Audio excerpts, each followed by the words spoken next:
Welcome to Unsolicited Opinions again, season 4. We got a special guest for y'all. We got an Atlanta legend. Atlanta.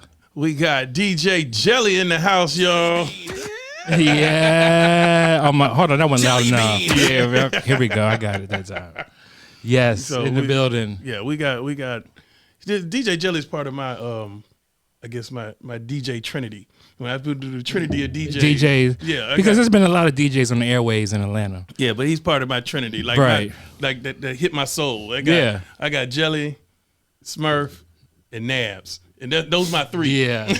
My 3 Atlanta DJs. Your 3 Atlanta DJs. You're my 3. That's who my you Trinity. Trust to rock a party in Atlanta on the drop of a dime. Like, somebody came to you like, I need somebody to rock a party tonight. Who you suggest? I'm gonna say you're gonna say one of them 3 right there. Exactly. In Atlanta. Exactly. Definitely in Atlanta because they know the scene. Unsolicited opinions. Ooh, I love those. Come on, nigga, let's go. I've been waiting.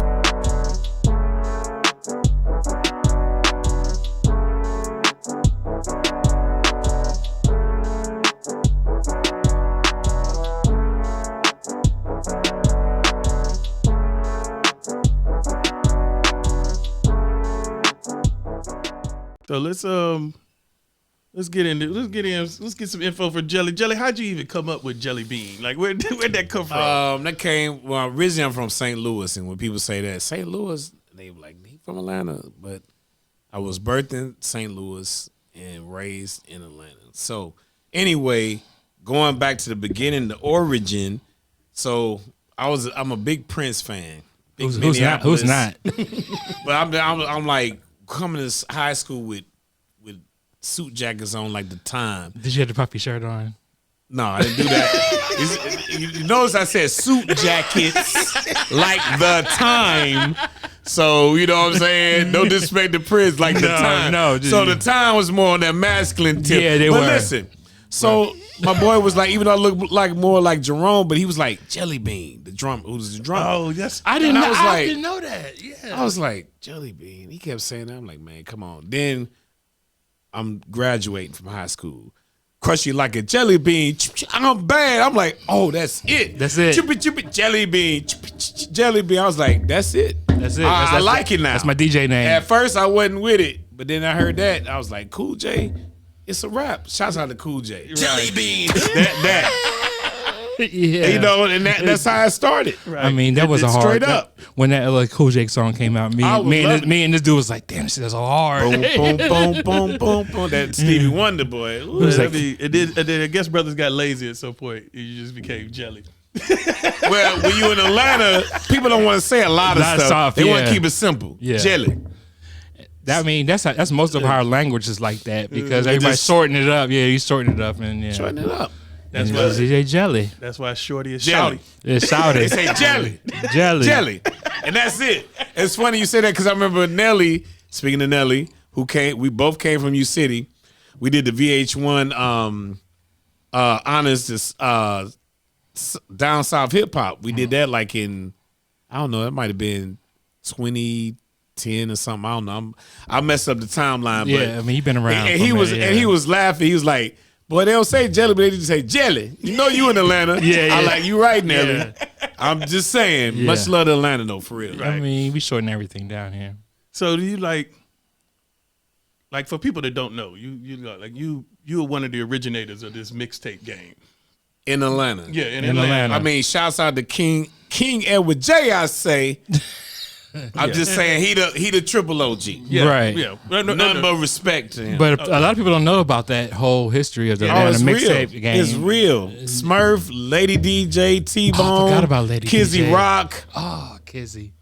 I mean, yeah.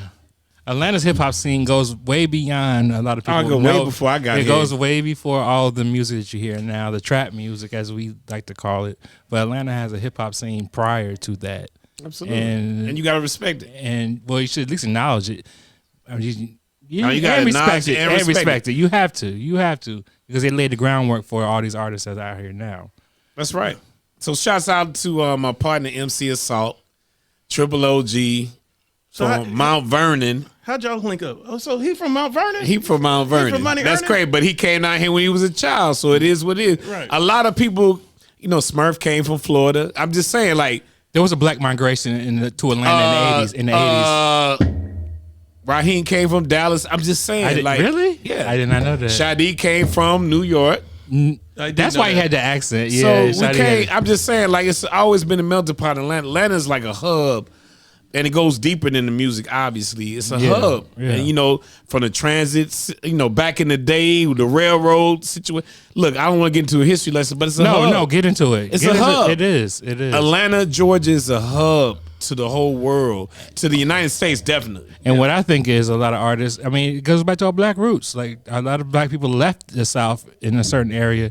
And my mom's generation were the ones who came back to the South and established themselves back here in the South. And what kind of made Atlanta what it is now is a transient city. Atlanta's a transient city. A lot of people who live here are not from here. But their roots, their deep roots, like their grandmama, they from down here. Like, my family came from North Carolina, so we from the South. That's so crazy about North Carolina. Now, let me put you up on something. Go ahead. When I first started DJing in the early 90s, I used to go to North Carolina, South Carolina. They used to laugh at me like, why this nigga playing this country-ass music? Because it was up north, they was bumping in They up felt north. that they were from New York. New York so and stuff. But it was a lot. Obviously, it was a lot of New York people that migrated to the Carolinas. Yeah. And I didn't know. They were looking at me like, why is he playing this? Yeah, we want to hear that Master Wu. P. We want to hear that Wu-Tang. Why is he playing Outkast? They wanted to hear. Yeah, we hear that Wu. And they was way past the Dixie line. Like, they Yeah. was right around the corner. But Right. anyway. So how'd you get hooked up with Assault though? So shouts out to Freddie B. Freddie B, who is like the staple of when you hear Camp Records, Big Records, Camp Productions. Freddie B is the staple and godfather of that production, of the vibe, of the sound. So I met him on Martyr. That's so Atlanta. That's so Atlanta. Right. I'm all off in college. Shouts out to ACA, Atlanta College of Art. I'm all off in college in the early 90s, and he's seeing me. I got a drum machine. Shouts out my boy Mike, who gave me the drum machine, let me play with it. And Mike, by the way, white boy Mike, who did all the early DJ Jelly, MC Assault covers. Shout out to white boy Mike. Yeah, white boy Mike. yeah. Anyway, I had this R8 drum machine in my hand, The R8. a box. I didn't know how to work that shit. And Freddie B looking over me down the aisle like, you know how to work that? I said, hell no. He said, I know how to do that. And my partner looking for a DJ. Because we can ready to start doing some mixtapes.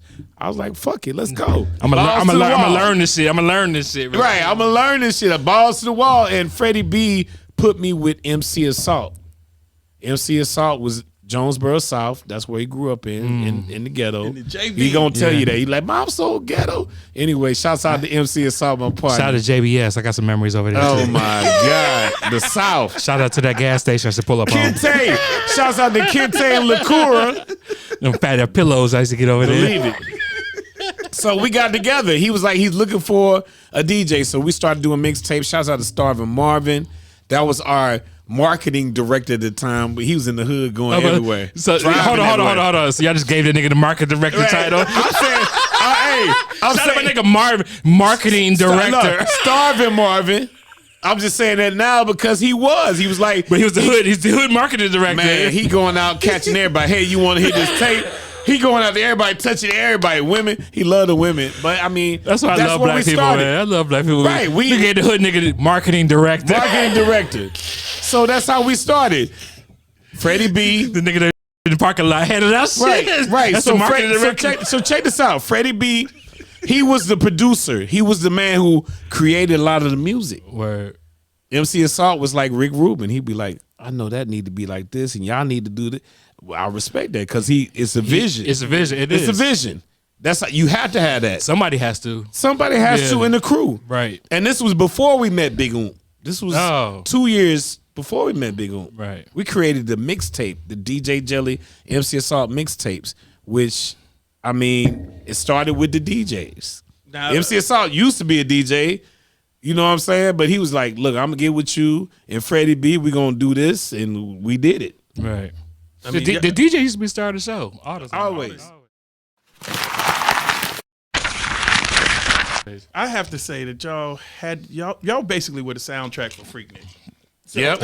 y'all were the soundtrack. We were part of it because you had people like Smurf. Yeah. You had Goldfinger. I think Goldfinger. Well, he caught up later on, but in Freaknik still. When Freaknik got a little. Well, anyway, shouts out to Goldfinger. No, that's my partner though. No, like for no, real, he no. OG. But yeah, we we was gonna Freaknik. Yeah, Freaknik definitely. Yeah, y'all the soundtrack. Yeah, soundtrack. I remember I remember 92 to 96, easy. because easy. like I was telling you earlier, we grew up on Smurf because Right. we went to high school with Smurf. So we knew 'em. We if you didn't lock down your Smurf tape, it was getting stolen. Yeah. You let the wrong person in your car. Your car, they was yeah, ejecting it that Smurf mixtape was gone. It was gone. Listen, when I first really started getting in the mixes at that time, as far as let's talk about just me studying, because I'm a person that like to study people. Right. Smurf and Magic Mike, I was listening to their cuts, and that just I was just really intrigued by how they was cutting. You know that I was really turned on by that, and at the same time, listening to them two cutting. Shouts out to Magic Mike, and I was listening to Kid Capri, and I was listening to North stuff. OG Ron G. Oh, I know Ron G. Out of Texas. Ron G was And out of Texas? No. Ron G. Where's Ron G from? No. OG Ron G is from Texas. Hold on. Yeah. Shouts out to OG Ron G. It must be this. No, listen. You can blame it on the makers. The makers and the beer. That's our Right. production. That's Yeah. our production assistant. Right. Shouts out to the market director. Makers Mart. I was listening to OG Ron C. Okay. All right, Right. Ron C. From Right. up top with the blends, with the R&B and hip hop blends. Well, to this day, Ron G. I said Ron we have C a again. we have a Look, he favorite. done threw me off. No, we have a favorite DJ Smurf mix with the Liberian girl And that Bismarck. and the Bismarcky. And he won't make it for us no more. more because it's from my high school. And he did the Liberian. Liberian Boom. Did he cut that pick a book? That was it. Pick a booger's beat? No, No, it wasn't Pick a Booger's. It was a. It was a. Girl, and that was one of our favorite mixtapes for the Smurf era. Yeah, and Smurf need to come on the show, y'all. Man, if you talk to him. I will talk to Smurf. every time we see him, Every time we see him, like Smurf, do the show, man. I'll talk to Smurf, No, man. but we be like, yo, Well, he's Mr. Collar Park now. Mr. Collar Park, do the show, man. Collar Paul. Collar Park. I be like, listen. Smurf, can you make that mix? Hey, Ron C. Man, come on. New York. I was listening to Red Alert. Oh, Red Alert's a legend. Red Shouts Alert's out a to legend. Unc. Yeah. Shouts out to Unc. Red Alert. I was listening to a lot of his. And even before that, I was listening to a lot of Dr. Dre swap meet mixes. Like West Coast out of Dre. Yeah. Dr. Dre. He had a lot of swag. Dr. Dre. I never heard no. I know he was a DJ. He did mixtapes. He did multi-track mixtapes, which that's how we created our thing too. This Not is before, off of, this is before NWA. this is before NWA. That's how he broke a lot of NWA music. I knew him from the world class. He's a world class record crew. He was too. doing that, and he was that. doing the mixtapes at the swap meets. He was. Swap meets was like our Greenbrier. Or Yeah, you- that's what we go to. Oh, the yeah, Greenbrier. they go to Greenbrier, yeah, get right. that So mixtape, that's what you I get was your mixtape. studying, listening to that, right.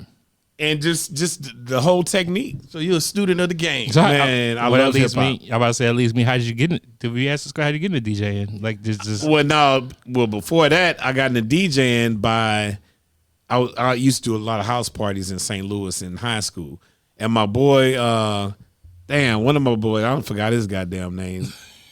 Goddamn Curly. Shouts out to shout out Curly. to Curly. Yeah. Hey, Curly boy, Curly was all in all kind of shit. That's why they were. He was in so much different shit. We're not gonna talk about it on the show. Curly, blame the marketing Yeah. director. You are blame the market director. You know, Curly boy. Ooh, shit. You got some stories about Curly, yeah. We So gonna he get in was there. playing. He was playing Big Mouth. He started cutting Big Mouth. I forgot about that song.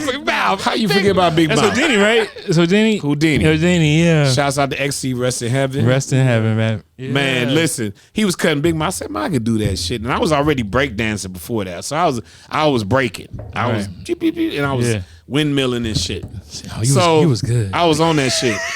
I couldn't So win that. I was like, I could do that shit. So I started Big Mouth, Big Mouth, Big Mouth. I like to do this shit. Right. Man, it was a rap after that. And once you saw the I crowd just- reaction, got you in it. But the thing was this in St. Louis, Cutmaster K, who was my mentor, and he OG, triple OG. he was already doing a lot of mix. He was putting rock shit together and R&B. So he was doing mashups before we blends. He was called on the blends. He was on the blend so hard. So I would carry his crates and dance and get on the women while he chippy chippy. So all of us was connected. This was the St. Louis thing at the time. Right.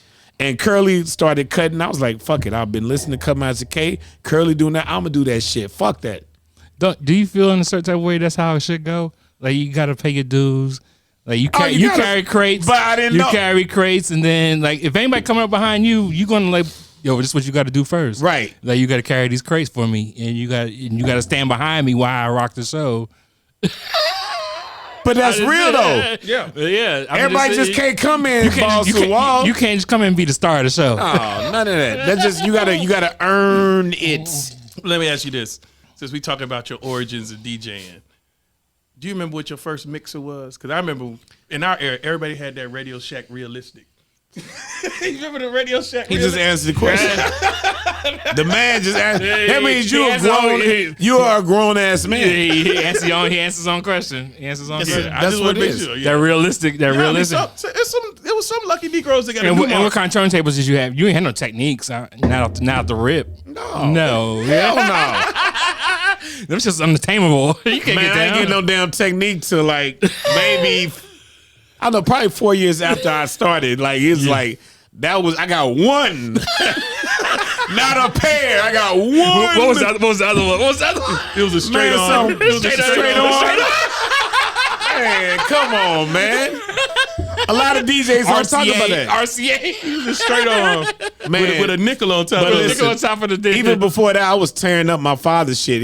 He had like the Panasonic with the all in the. Yeah. Oh, I got my ass beat because I was trying to scratch on Man, Michael Jackson what? from a mama shit. And Listen, I broke the needle. I would take out the tone arm or whatever the arm that you put your records on and it falls down. Collapse. Yeah. I took that out and put in a little pencil.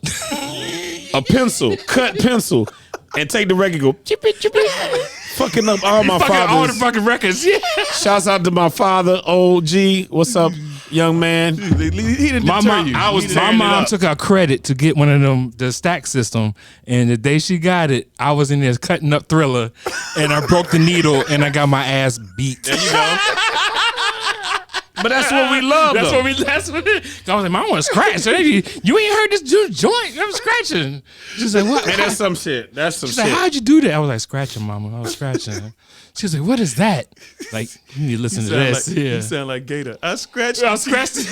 What happened to the record player, Mama? I scratched the record player, Mama. I scratched it. Yeah, right. I was Hey, DJing. mamas be looking after you, boy. Because my Yeah. father looked at me like, what the hell he doing? And Why he like Prince? But anyway. Yeah, back then I was like $300. That was like a 3 months worth of you living. go. There you go. And my mom was mad I broke the record player. I did. So I read somewhere that you got fired from Bobby Brown's studio. Man, listen. Like, what? How'd you get fired from Bobby Brown's studio? I'm just saying, bro. Listen, I'm coming. You got to think about it. I'm straight out of high school.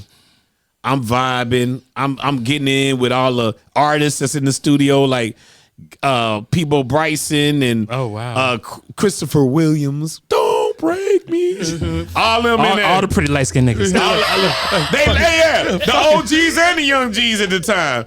So I'm providing, I'm bringing my turntable, but this is after I do all my, I used to go and run and get the food and lunch for the engineers and shit. Right. So, I was doing all my work. So after hours, I was like, fuck it, I'm going to hook up my turntable. Right. I'm going to scratch on somebody's shit. Yeah, y'all gonna get me. Yeah, Right. yeah. So, but it happened twice. So the first time I almost got fired with the engineers. And I don't want to make a black and white thing, but it is. It was. No, just keep it real. I'm a young black man in college, vibing. And Peebo Bryson saves me. Not Yes, he hold do. on. I'm talking about you got Peebo hold Bryson. on. You got a story about Peebo Bryson saving you. Peebo Bryson We gotta saved hear me the this. first time from getting fired. He's like, he's a good young man.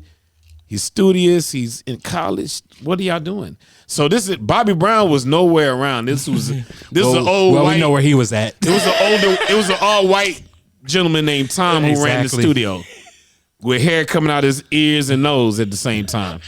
Probably out his mouth too. Anyway, and his ass. But check this out. So he was like, okay, cool.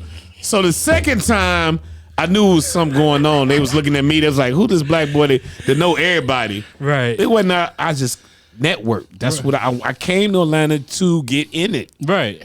So I was like, there's something going on. So I started going, trying to find other jobs. And I went to DC to Brain Supreme. Whoop, there it is at Magic City. Tag team. Yeah. Magic City. So I went there talking shit. Yeah, I could DJ at strip club. I never DJed at strip club in my life. Really? Didn't know how the fuck to do the shit. Do you not cover the position that is right now to be the DJ at Magic City? Like, I was running straight game. Like this nigga's right now. Like I would kill for that Man, job. DC looking at me like, okay, I'm talking good shit, just running game. So he didn't want to see your skills. You went on straight talk, straight conversation. I knew something was wrong at Bobby Brown's studio. I was like, okay, I gotta set it out so I don't fuck up. Right. So then I got fired. I knew it was coming. I got axed. Right. A week later, DC called me like, Jelly, what you doing? Come on in. I was like, cool. I'm with it. Yeah. I'm ready. I got my crates of records. I need a job, nigga. Crates of records. Yeah. And I need a job. I'm in college. I came in there, man, didn't know shit. I'm talking about the women about to fight me, beat me up. I didn't have Set It Off. I didn't have Planet Rock. Oh my God. What we talking about? Yeah. They looking at me like, what is this nigga playing? He playing Pee Wee Herman. Get busy, y'all. Boom, boom. We can't dance to this shit. They looking at me like, nigga, take this shit off. We gonna kill your ass. You fucking up our money. But check this out. Eventually, I started combining all that together. And then you was a dude.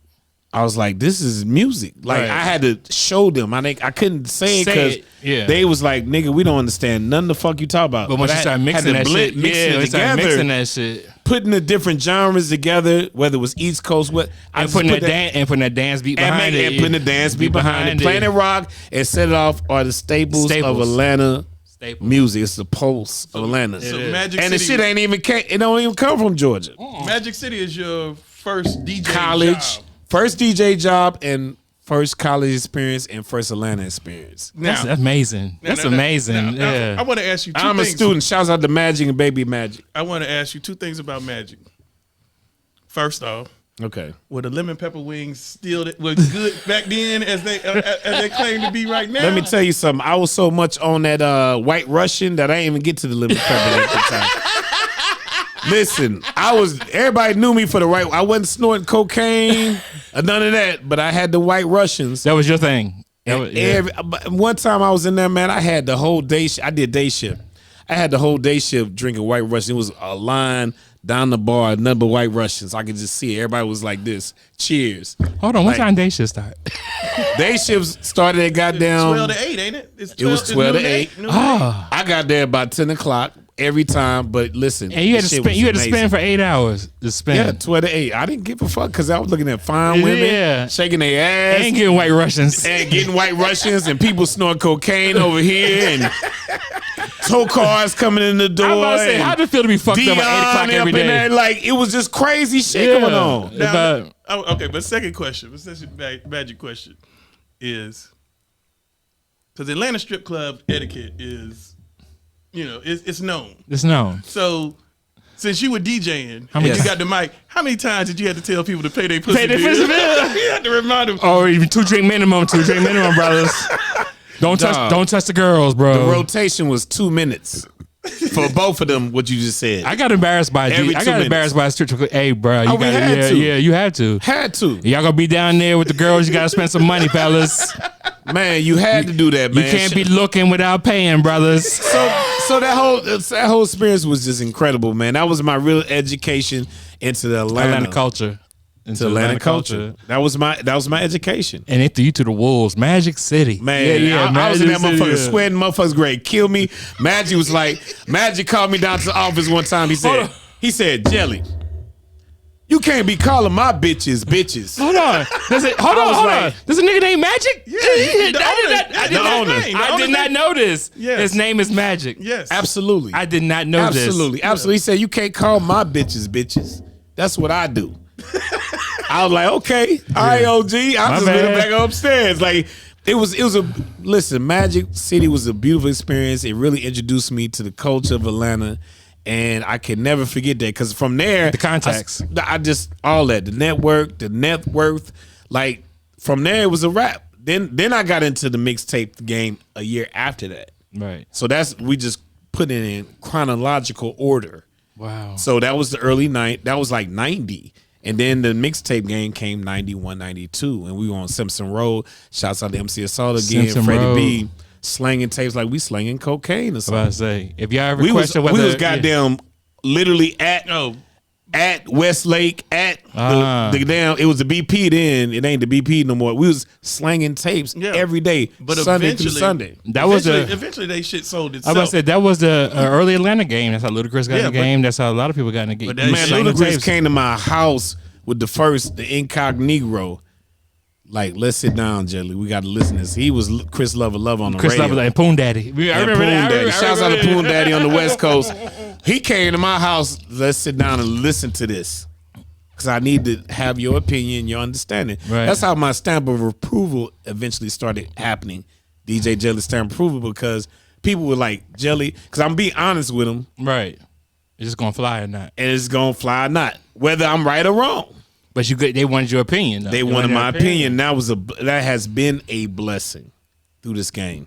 But because you had your ear to the streets for all these years, though. But you know the Atlanta scene. But even more, but I think for me, it's more about, I love art. I love creativity. I love people. I'm into that. Right. I'm into the art before whatever scene is in. I'm into the art. Before the capitalism, Before all that shit. You into what it actually is. Before all art, that shit. Yeah, before of course, that. Of course I done had my moment. People be like, I need, but for the most part, this is what I love. Creativity. The creativity. I like the creative process. Yes.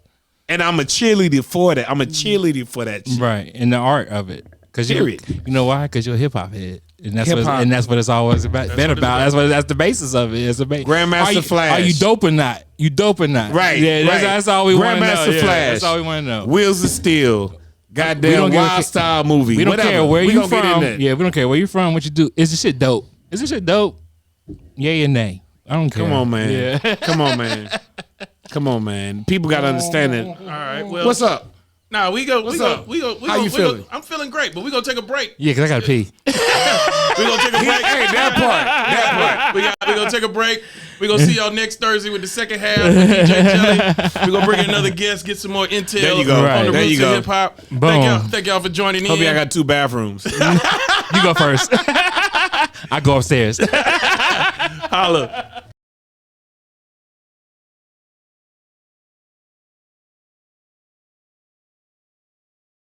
Hey, this is Rick Joyner of The Rick Joyner Experience, and you're listening to Unsolicited Opinions.